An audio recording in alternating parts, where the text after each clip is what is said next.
I was born in San Francisco, came to Marin County at 2 years old, lived in Hillview in Larkspur, and there for about 5 years, moved and then moved back to Terra Linda in San Rafael. And so most of my childhood was Terra Linda. Okay. So.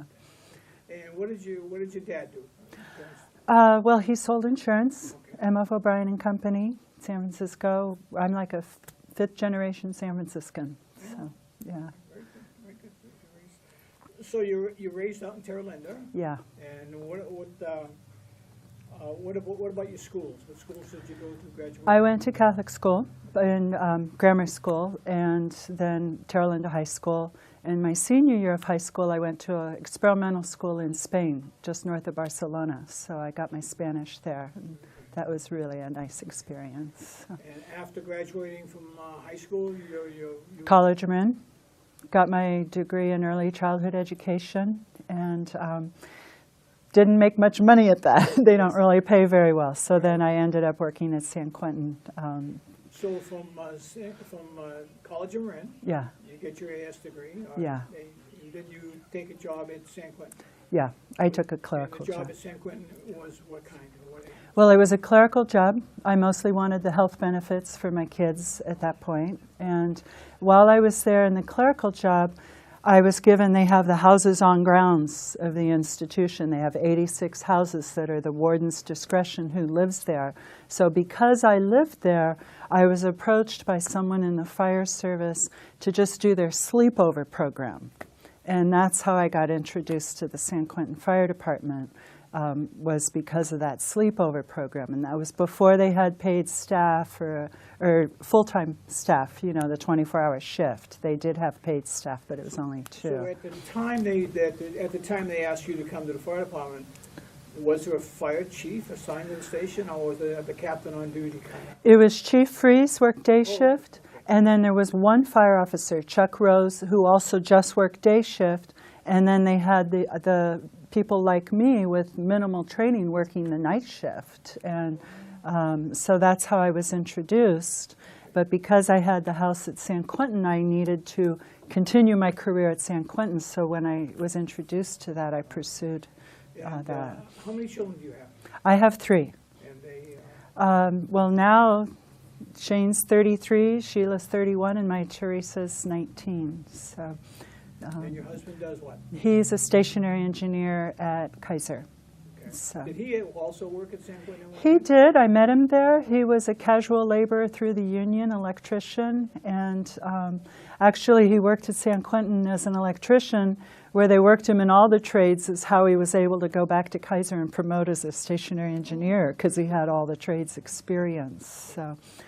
But grandkids, grandchildren? just one. But one thing in my background that I thought was really significant in my career is I was the only girl in my family, and I had 6 brothers. And so working in the fire service at San Quentin, that comfort level being the only female in a male environment was really helpful to me. So now they come to you, you're a clerk, they come to you and say, would you like to work the midnight shift, so to speak, Yeah. at the firehouse? You have no idea what a fire job is, what you look at. Well, in my clerical, I had worked for CDF up at Parland Fork, and so I had done a lot of training materials. And he kept talking about how the crew was killed when the fire was overrun. It was a lot of scare tactics in the training materials. So I was actually pretty frightful of the fire service. But then, actually, it was when I took your class at College of Marin that it started to really make sense, and I saw how the safety procedures really protect you, that you're actually in a better situation than the lay people. So now you're doing midnights. You do a couple a week or one? Yeah, it was just a couple of times a month. Okay. And then it was during that tenure that I did that they decided to go to shift work and hire a full-time crew of 4 firefighters. And they actually hired other people, but at that point I just thought, I wanted to pursue the fire service and kept going to classes at the College of Marin and Santa Rosa JC to get, I went to the fire academy at the JC. And by the time I graduated from the fire academy, they had had some openings and I was able to apply So I really had minimal units when I got the job, but then I went on and took a lot more classes during my career. And your title was captain? Well, originally it was firefighter, but our duties were captain because we were in charge of an inmate crew. It was like fire academy in charge of a crew without a lot of really strong mentoring program. So what I did was I became a volunteer at Larkspur to supplement my training because I felt like that was really important.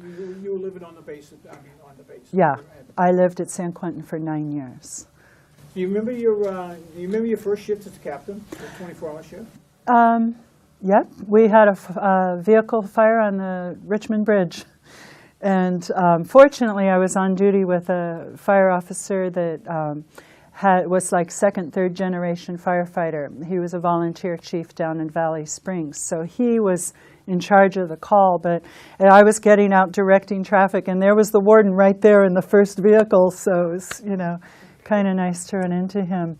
But I remember my first experience with this part-time program, and they brought out the SCBAs and had us go through the smokehouse without a lot of training about it. And there was an inmate that was in charge, and the first thing he did was blow cigar smoke into the tube of my SCBA. So it was kind of an irreverent culture back then. Yeah. So now, are you the first female to work in the firehouse, do you think? There was another female that worked there, and she ended up resigning and going to work for Caltrans. And I didn't take her job. I ended up taking a job a couple of transitions later. Another job opened up. What was it like being the female captain and going inside for an incident inside the main walls, inside the top? Well, I was pretty comfortable with it. San Quentin is now a level 2 institution, so a lot of its reputation as being a seriously scary place. It's not as severe as it used to be.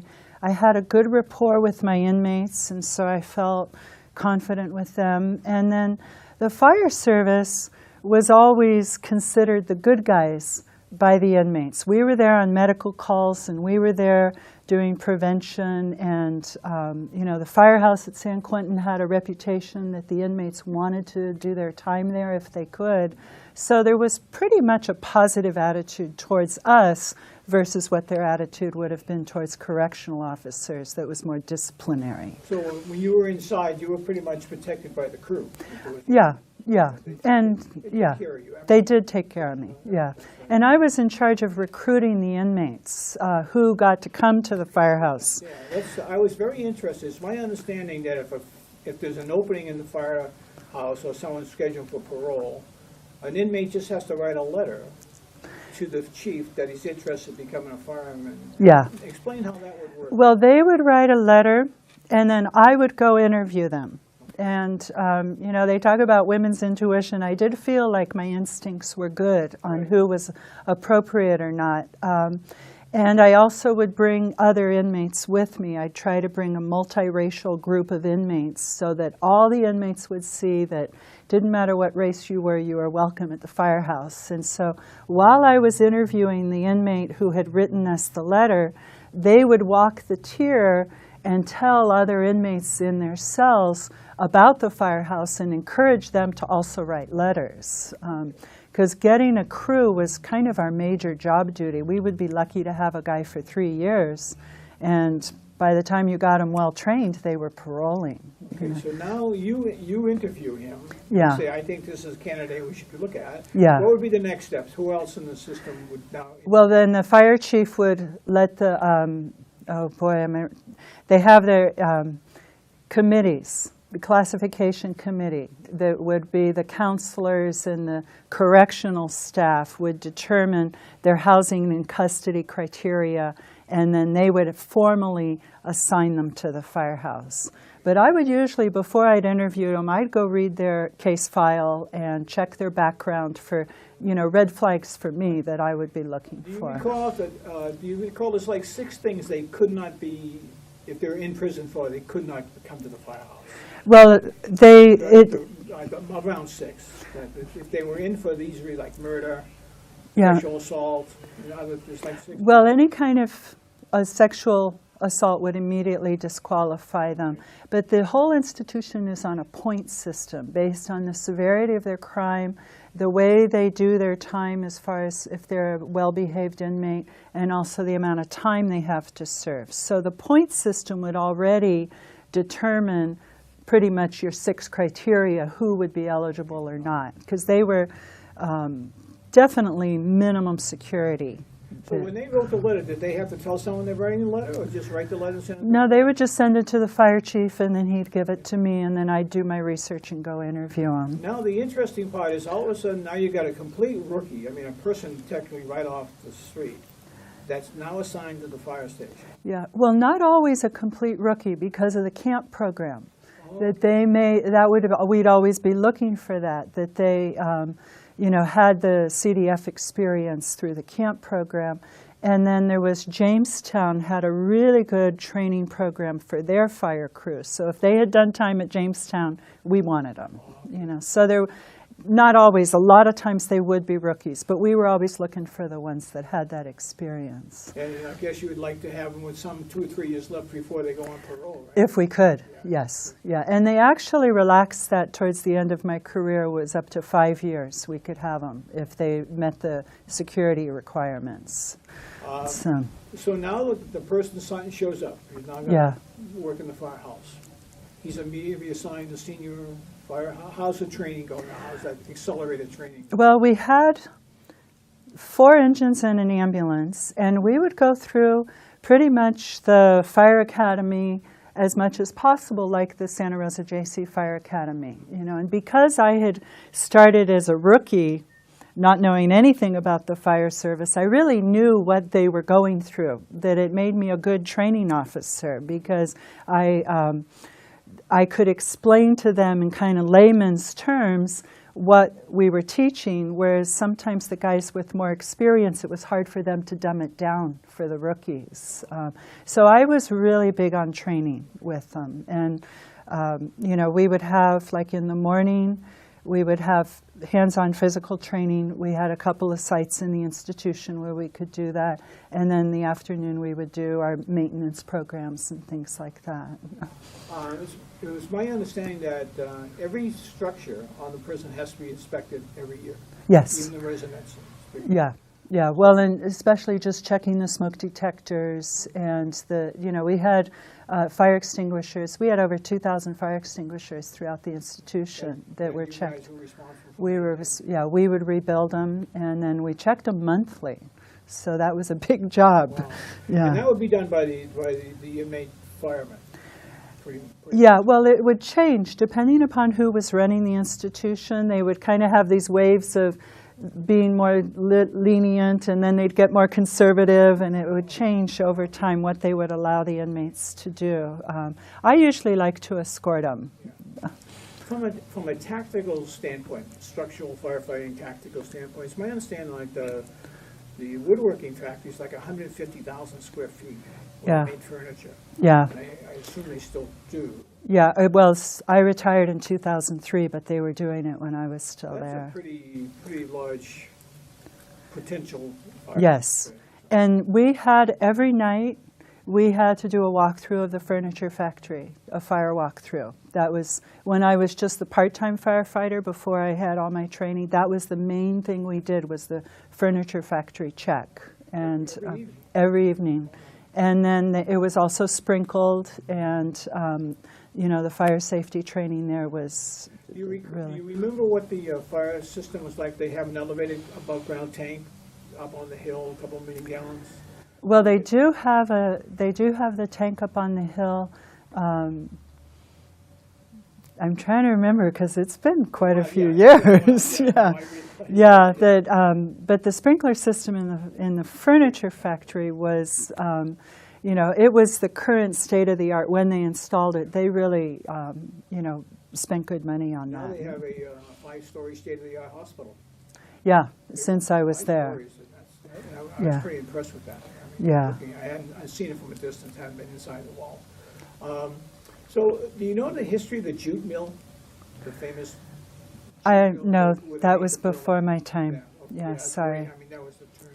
Yeah. So there's not a lot of jobs for the inmates to do. I mean, based on 5,000 inmates versus how many jobs they can go to daily, and keep busy, like the furniture factory and Yeah. stuff like that. Well, when I was clerical, my job was the inmate assignment program, that I took care of all their timekeeping. And, they had the vocational dry cleaning, vocational woodworking, a lot of vocational trades that they did. And the furniture factory was one of the better jobs.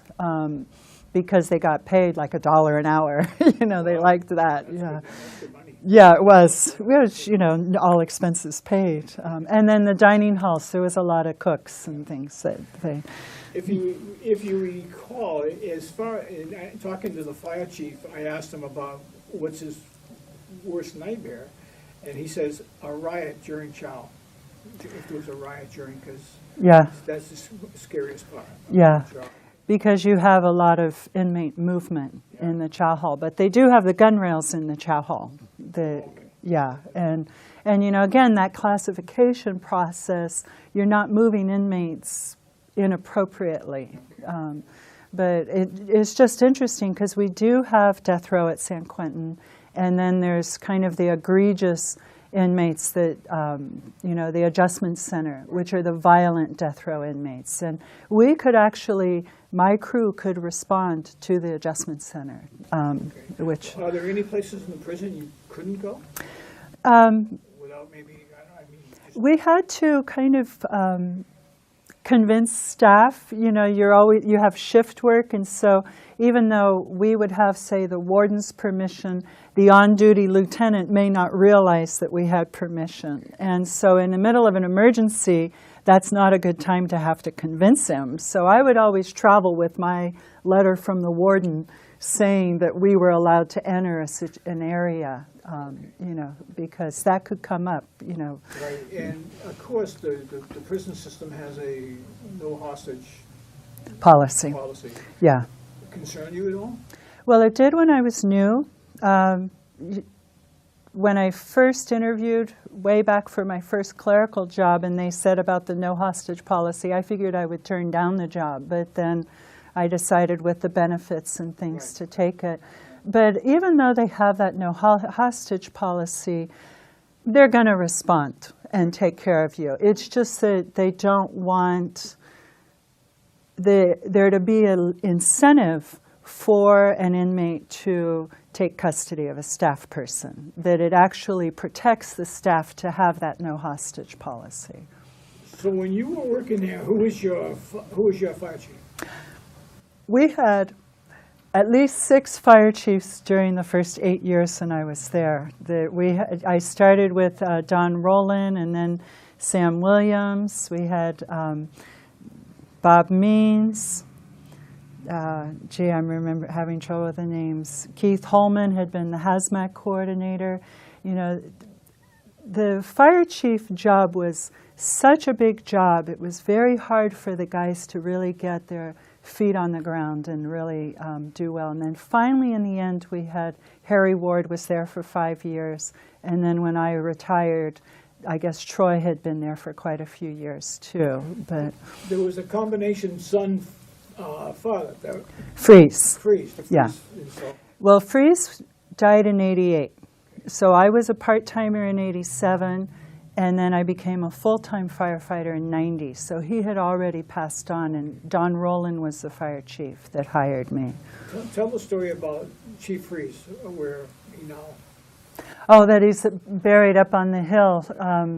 We have the cemetery up behind the firing range where they have, very historical if you're into history, but Chief Freeze had spent so many years at the fire service there that, and he really built up that fire department. So they buried him up on the hill. He had been there, and then he retired, and then he came back because he just loved it. And like I said, we have 4 engines and an ambulance, and that was all Chief Freeze. So it's called the Chief Freeze Firehouse now. They dedicated it to him. Yeah. That's nice to know. Yeah, yeah. But I remember when I was interviewing the first time around when they hired the other woman, because I had been doing the state training, and then I went to your class at College of Marin, and all of a sudden, I had all the answers. And Freeze was kind of bored with the interviews, and he looked up when I started really giving the right answers because of your tactics and strategy class. So that was kind of fun that I made a good impression on him. Huh? I take no responsibility. Well, you gave me the encouragement at the time that I needed it. So. How'd you enjoy your time with the Larkspur Volunteers? Loved it, because they really had the professional quality fire service. The San Quentin Fire Department was kind of isolated. When I was there, they weren't doing mutual aid anymore, and the administration was very cautious about letting even outside training people in, and so it was hard to get good training. And so going to Larkspur Fire Department, I got all that good training. And of course, some of the guys there, the Newberries and the, Mike Collins, I mean, they're just princes, so it was fabulous. They had a good group of people. Yeah. And my husband did it. He was a volunteer for 5 years just to support me in my career. So, yeah. So he was fun. What was your probation training like at the prison once you became on board full time? Well, it was a 2-year program, and there was a whole list, pretty much 30 units of fire science that I still needed to continue my education. Going to Vacaville Fire Department had a very good relationship with the JC there, and so I did training there. I went to Jamestown, and the pretty typical fire service, rescue systems, Command 1A, confined space, all that stuff. We had to take all those classes. But it was after I was hired that I took them all. Yeah. And so they'd send me, I'd go for a week, take a 40-hour class. And so the prison fire department also has a hazmat specialist, kind of? Yes, yeah. And Keith Holman, who had been fire chief, was the hazmat specialist, too. And they were very conscientious about that. With the Cal OSHA, they had to be careful. So we did the training for staff. That was another big part of our job, was training, because there's 1,500 employees, and they had to have their hazmat awareness training, they had to have their confined space awareness training, standard first aid, and just basic fire life safety training. Every year had to be repeated. So training staff was a big thing that we did too. Where would that take place? The in-service training department had a hall, and so we would do it there. And then there was some portable buildings that they would do smaller classes in. So, was the school open when you were? The school had been converted to a weight room. So when I went through the fire academy, I would get up at 5:30 in the morning because I lived on grounds. I could go to the weight room, work out for 45 minutes, and then, go, because I was working full time. I did the extended academy where you could work and then do Saturdays and Tuesday nights. So I'm interested in the fact that the fire department has its own chef. Its own what? Cook, yes. Right. That was a big perk. Yes. I'm getting that. Yeah. So he would go inside and get the food and bring it out, someone delivered to them? The fire officer would go with them. Okay. The inmate would order the food, and then we would go in there one day a week, pick up the food and take it to the firehouse. And going to the big grocery store. Yeah. Bringing it all back to the station. Yeah, in the food service department. Murphy's Law, you'd get a call in the middle of it, But yeah, that was because some of the other fire departments that had a better reputation in terms of training and, maybe they worked with CDF and there was more action for the inmates, we had the living conditions where they each had their own room. There was a training room where there was a television, there was a pool room, and we had our own kitchen separate from the rest of the institution. So the quality of food was good. And, they didn't have doors on their room, but they could put curtains or something for privacy. So that was really desirable. And the captain slept? We slept downstairs. Yeah. When I got there, it was a bunk bed in one room, and then the fire chief decided we needed 2 rooms so that me as a female down there could have privacy, which, whatever they were going to do was fine with me. But that worked out well because when we would have executions, we would have a lot of people there. And so then all that extra room was really helpful.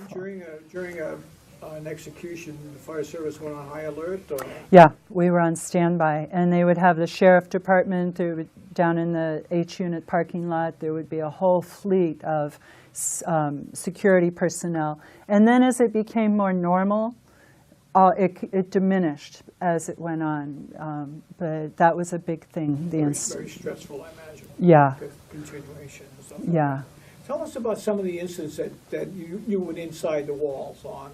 I'm told that, that almost every day they're inside helping someone. Well, it was mostly medical. A lot of the inmates, especially in the reception center where they're actually still deciding where the inmates will do their time, they're kind of categorizing them. A lot of them had really poor health from their drug use, so we had a lot of seizures and a lot of minor medicals, but you had to go if they had a seizure and transport them. We would occasionally get something serious where suicides, sometimes staff, a lot of heart attacks with staff. Stress management became very important to me when I would see the number of staff heart attacks that we'd have. Not a lot of fire calls. Most of the institutions cement. But the transporting the inmates, down the tiers, that was a big thing that sometimes even if they, even if it wasn't an emergency medical situation, if they just needed help transporting them, sometimes they would call our guys just for the muscle power too. But we had over 500 calls a year. Pretty typically. Plus all the fire prevention work and what. And the training and everything, yeah. So, but with the medical calls, we had the clinic there, so we had like a 2-minute response time, to the and it's my understanding transport that them. when they did leave that, go to Marin General, they have to have a security person with them. Yeah. Well, we would transport the inmate to New Miller Clinic. And then the outside ambulance would meet them there at the clinic so that they had an emergency room doctor and nurses caring for them before they would be transported out. So, but there were a lot of safety things that I would implement. I think sometimes women are a little more conservative to go by the book. And like they had these stoke litters in all the units to carry the inmates in an emergency. Well, at one point they decided that the seat belts and the stoke litters were a security problem, so they were just carrying inmates in these things without any kind of strapping. So I taught them how to do the lashing that we had learned in the rescue systems, and that became policy then to follow that, and simple things like that. Like when I got there, they would ride the tailboard with no turnouts, no helmets, smoking a cigarette, just joyriding on the, So I was always into following safety protocol. They didn't like it, but they would do it. They would do it. But the inmates are allowed to drive the rigs any place on the prison line. Yes. As long as the captain knows where they're going. Yeah. They don't have to have a driver's license. Well, we had an in-house training program that they had to have, but they would not be leaving the institution to have a regular, license. But I was in charge of the first license the fire service can have through the DMV own licensing program. So I was in charge of that. And so I would kind of make the inmates go through the same training that we did for that licensing program, where they'd have to do the serpentine driving test and the stopping and all of that, It's my understanding that in the evenings, I guess, there's extra educational programs that the inmates are allowed to go to. Well, the firehouse guys didn't get to go to a lot of that. And even the church programs, it was hard to get them inside to go to that. Just the security of having to go through clearance and everything. So sometimes they wouldn't want to come to the firehouse because they wanted to be in a vocational program, even though they had the level of custody and the other perks were good. But we did have one fellow who developed his own private fire company up in Oregon, and he did very well after he paroled. And then I know another guy, he was a good inmate. We really liked him, and he ended up going to work for LA Fire Service and did really well. So, Okay. yeah. So, but I think with a felony on the record that to get hired as a fireman, like in LA. Or something. well, it depended on the peace officer status of the different departments, and then at some point, I think that expires like 7 years, and then you can, you get a clean. Yeah, but it depended on the department where they went to work, what they could do. Did you have any people, repeaters, get paroled and come back in? Yes, and not the ones you would expect. I was always disappointed when a guy who really knew how to do his time, and he was a hard worker, smart, and very competent, and then he'd be back again. It was like maybe he just hadn't gotten humble enough to really clean up his act out there. It was still working for him. Yeah, I was out there about a month ago, and the chef was a repeater. Yeah, And the wardens, as soon as they heard him coming back in there. yeah, yeah. Yeah, so you do have repeaters. Yeah, and it's sad. Like I had one guy, and he was on the ambulance, and his whole family was in medical, and he was a Vietnam veteran who became a drug addict. And he had done a lot of time in his last few years at the firehouse. And he goes, I don't know what I'm going to do, Mrs. C, when I parole. I just don't know what I'm going to do. And he paroled, got back on drugs, and ended up coming back, and it didn't go well for him. Did he come back into the fire service? No, he had too much time when he came back. But he was so good when he had the restriction and the opportunity of being at the firehouse. It gave him the chance to be a good guy for the one chance in his life, I think. But then with the freedom on the streets, they deteriorate. They have a bike program now. Did they have the bike program where the inmates are upgrading bikes? Well, they had a bike program over at the ranch. Okay. And when I was there, we didn't do it at the firehouse. I know they'd also started something with raising dogs. Right. They have a program with the Humane Society where they take in dogs. And, Yeah, but that was after my time. But the guys, they would have their little pets sometimes, because we had feral cats there occasionally. They'd rescue a cat, and, here's this hardened criminal with just taking care of his little kitten. You'd really see the sweet side of him. Yeah. So you retired when? I left in 2003, so my formal retirement was 2004. And so And you spent how many years in the I was 14 at the firehouse and 21 at San Quentin. So San Quentin was very good to me. Yeah. So, I met my husband there, like he was an electrician, and had the house on grounds. My kids grew up there. Yeah. So, what do you do now, day to day? well, I'm a realtor, so I stay busy with that, and I also volunteer at my church and You guys travel? keep busy. Vacation? My husband's still working, so not as much as we'd like, but that's definitely on the agenda. When he retires, things will change. I'm still working until he retires. If you had to do it all over again, would you change anything? Well, I sure loved my job at the firehouse. I guess I imagine myself knowing then what I know now. I would be more assertive about some things and probably gotten the training earlier. Because really, until I talked to you, I didn't even know about the fire academy or any of those things. And I would have started out sooner, I think, in the fire service. After you had all your training, did you ever think about leaving and going into the municipal fire department? Taking a job? More from a training capacity. I like teaching, and they did have a program with Department of Corrections through the JC where they were doing the Correctional Officers Academy through Santa Rosa JC and also Napa JC. So I got involved in some of the fire classes there. But I think I was too sentimental, like I was telling war stories, and they just wanted to get the class over with. And so it took a while for me to kind of wean myself from being just really missing it. Right, yeah. Going back to that, so the fire service was good to you?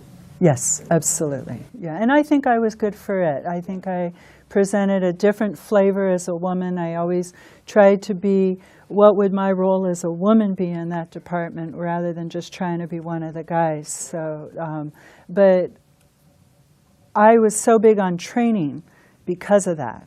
That the inmates liked that because they knew they would get good training on my shift. Well, at your time at San Quentin, was the first correctional officer female come on board, or was they were already there before you got hired? They already had them, at least before I was pretty much aware. Because early on in clerical, I was just doing my job and not really knowing about the greater institution until I got to the fire service and started being out and about, as part of my job. Any feeling about living and working on the same? I mean, you live in, it's like living on base in the military, but you lived and worked on the same. And there was the main gate in the wall. Yeah, well, there were a few things. One was we had racial diversity in our neighborhood because affirmative action was still in place. And so the people in the neighborhood were very representative of the people working there. So for my kids growing up, that was really nice, that they got to know people, because Marin County's kind of homogeneous, but San Quentin was a very unique community that way. And then they could play in the streets because it was a gated community. And so that was kind of nice that we had, it was more like the 40s growing up in the neighborhood, that they had that. But there was one fire chief that he was kind of high-strung, and he would come by my house when I was off duty. And that's when I moved. Okay. I got my house in Sebastopol because I needed there to be that separation.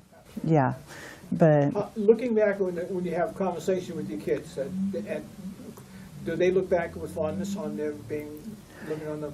yes, they do. Especially the older kids. The younger one, she was 2.5 when we left, but they do. They like to drive through the neighborhood, and they, like I say, it was like an old-fashioned neighborhood where they could play in the streets. And the boys, it was cute because the CERT team would use the old schoolhouse to do their training, where they had the full camouflage and these things. So my son and 2 other boys, they had their full camouflage, and they'd be playing war games right along with them. And the guys on the CERT team thought it was cute. They didn't mind, but it was kind of fun. Your own little town. Yeah, but I heard there were stories like 10 years later that the kids were, actually there was a hole in the fence, that they were climbing through the fence and leaving the institution, that I didn't know about that until they were adults. So there's always more to this story. They call us for fireworks. Yeah. But Is there anything you want to add or to talk about that we missed in the conversation? But you do Well, it again. pardon? You would do it again. Oh, absolutely. Well, the thing that I really enjoyed was that the inmate population at the firehouse had that quality of their lives weren't just lost. Like so much of the general population, they had really sold out to their life of crime, where these guys were kind of the cream of the crop. It was a much more optimistic atmosphere. And so I enjoyed that part of it, seeing that they could do that. Your work week was how many hours? We worked a 24-hour shift, and then we were off for 2 shifts. So it was 216 hours a month. Oh, okay. Yeah. So it was regular shift work. So, yeah. But because I was on grounds, I could go like in the evening and go see my family. But, the inmates, they liked control. Like, there was a thing where I was just kidding one day, because they would swear. You'd hear them behind the fire truck, and they were talking up a blue streak. And in front of me, they didn't. I didn't like that around. I try to set a good example. So I was joking one day. I'm all, well, if I hear you swear, you're going to have to do 25 push-ups. Well, that became policy, that I didn't even have to tell them to do it. They would, oh, I swore, and they'd start doing their push-ups and stuff. That they enjoyed having that, That camaraderie. Exactly. And then I enjoyed doing rescue systems with them because of the same thing, that it would build teamwork. Like as you go by Tower 4 is that one when you go by the ferry, where it's just the cement pilings. It's not a solid tower. We actually rappelled out of that tower a few times. And then we'd go to the rock quarry rappelling. More to build rapport, and sense of motivation, then actually we use that because. At your time at the prison, there was a saltwater system in place, or was it abandoned by the, they used to have a saltwater pipe system, pump house. Yeah, no, that was gone by then. Yeah, they. I think that's a mistake. Yeah, well, Keith Holman, the hazmat coordinator, had been in charge of that back in its day, so he was very fluent in all that. You get together all often with for people from the prison? Well, once a year they have a retirees luncheon out at the Rod and Gun Club, and I try to go to that when I can. And you know, most people that work there feel very good about their career. You know, there's a real bonding that happens with staff. It doesn't have that San Quentin, you know, the word San Quentin. Yeah. Just up all kinds of, yeah. But Well, there's a lot of people that, it seemed like the best people that worked there didn't necessarily grow up wanting to be a correctional officer. They just thought it was a good job, and then they ended up staying for 30, 40 years. But, you know, there were a lot of really great people worked there. So were you ever part of the correctional, you couldn't transfer from a fire captain into working death row? Well, I didn't want to. I would have had to have done a more extensive academy. I had done the PC 832 Peace Officer training, which was the 2-week academy, Right. but I think the academy was up to like 8 weeks. And then I'd be on regular shifts, and it would have, you know, I was very happy. The opportunity would have been there if you wanted. If I wanted to pursue it. And there were 2 correctional officers who transferred and became firefighters, and they were able to work overtime as correctional officers. And that was a pretty good gig for them.